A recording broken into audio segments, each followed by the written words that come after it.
ஆத்ம வணக்கம். ஆத்மபிதா சுவாமி சிவானந்த பரமஹம்சர் அவர்கள் அருளிய ராமேஸ்வர பிரதிஷ்டை. ராமேஸ்வர பிரதிஷ்டை என்று சொல்லுகிற ஒரு சித்திரம், அதாவது படம் காணுவதுண்டு. அந்த படத்தில் ஒரு சிவலிங்கமும், அச்சிவலிங்கம் பாதாளத்திற்கு தாழ்ந்து போவதனால் அப்படி போகாதிருப்பதற்கு வேண்டி பார்வதி அதை கட்டி பிடித்திருப்பதாகவும் காணப்படுகிறது. அது உண்மையே ஆகும். நம்முடைய புருவ மத்தியத்தில் பிரதிஷ்டித்த சிவலிங்கம் அதற்கு கீழாக உள்ளதான பாதாளத்தில் சப்த ரூபமாக தகித்து, அதாவது எரிந்து நசித்து போகாமல் பிடித்து நிறுத்துவது குண்டலினி சக்தியாகும். அந்த குண்டலினி சக்தியாகும் முன் சொன்ன பார்வதி.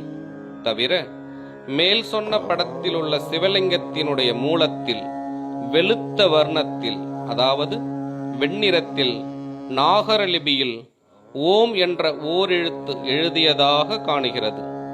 அதுவும் உண்மையே ஆகும். ஓம் என்பது பிரம்மமாகும். அது சுக்கிலமாகும். அந்த பிரம்மஸ்வரூபமாயிருக்கின்ற சுக்கிலம் முன் சொன்ன குண்டலினி சக்தியால் கட்டப்பட்ட சிவலிங்கத்தினுடைய மூலத்திலாகும் இருக்கின்றது. அது புருவ மத்தியமாகும்.